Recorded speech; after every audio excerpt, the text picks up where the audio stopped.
ಸರಿ, ರಸ್ತೆಗೆ ಬಂದಿರುವಂಥ ಜಾಗ 3 ಎಕರೆ. ಈ ರೋಡ್ಗೆ ಹೆಚ್ಚು ಕಮ್ಮಿ ಒಂದು 200-250 ಅಡಿ ಐತೆ. ಒಂದು ಕಡೆ ಮೊಂಡು ರಸ್ತೆ, ಒಂದು ಕಡೆ ತಾರ್ ರೋಡು. ಊರಿಗೆ ಅಟ್ಯಾಚ್ ಆಗಿರುವಂಥ ಜಾಗಗಳೆಲ್ಲ ನೋಡಿ, ಫಾರ್ಮ್ ಹೌಸ್ಗಳೆಲ್ಲ ಮಾಡ್ಕೊಂಡಿದ್ದಾರೆ. ಊರಿಗೆ ಅಟ್ಯಾಚ್ ಆಗಿರುವಂಥ ಜಾಗ ನೋಡಿ. ಲ್ಯಾಂಡ್ ಕಡೆ ತೋರಿಸ್ತಿದ್ದೀನಿ. ಇದೇ ಲ್ಯಾಂಡು 2.75-3 ಎಕರೆ ಬರ್ತದ. ಆ ಕಡೆ ಮೊಂಡು ರಸ್ತೆ, ಮನೆ ಕಡೆಗ ಲೈಟ್ ಕಂಬ. ಈ ಕಡೆ ತಾರ್ ರೋಡು, ಆ ಕಡೆ ಹಿಂದುಗಡೆ ರೋಡ್ ಬರ್ತದ. ಜಾಗ ಮಾತ್ರ ಸೂಪರ್ ಆಗಿದೆ ನೋಡಿ. ಒಳ್ಳೆ ಒಂದೇ ಮಟ್ಟ ಲೆವೆಲ್ ಐತೆ. ಕನಕಪುರ ಮಳವಳ್ಳಿ ಹೈವೇ ರೋಡಿಂದ ಒಳಗಡೆಗೆ ಒಂದು 3 ಕಿಲೋಮೀಟ್ರು.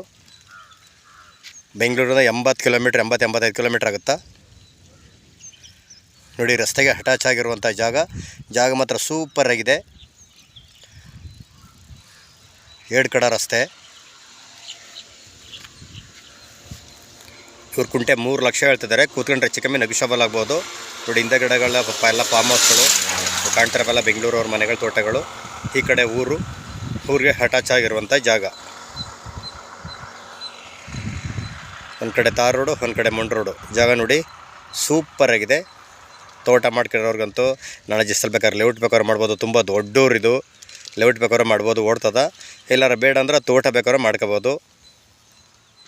ಅಡಿಕೆ, ತೆಂಗು, ಬಾಳೆ, ಕಬ್ಬು, ಡ್ರಾಗನ್ನು, ಬಟ್ರ್ ಪುಡ್ಸು, ಸೀಬೆ, ಹಿಂಬೆ, ದಾಳಿಂಬೆ ಏನು ಬೇಕಾದ್ರೂ ಬೆಳಿಬೋದು. ವಾಟ್ರ್ ಬೆಟ್ಟೆಲ್ಲ ತುಂಬ ಚೆನ್ನಾಗಿದೆ ನೋಡಿ. ಇಲ್ಲೆಲ್ಲ ಸುತ್ತ ಬರೀ ತೋಟಗಳೇ.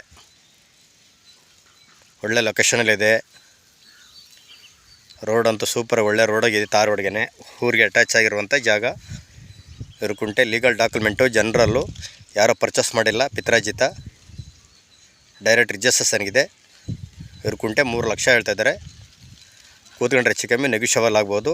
ಮಣ್ಣಂತೂ ರೆಡ್ ಸಾಯಿಲ್ ನೋಡಿ. ಈ ರಸ್ತೆಗೆ ಅಟ್ಯಾಚ್ ಆಗಿರುವಂಥ ಜಾಗ.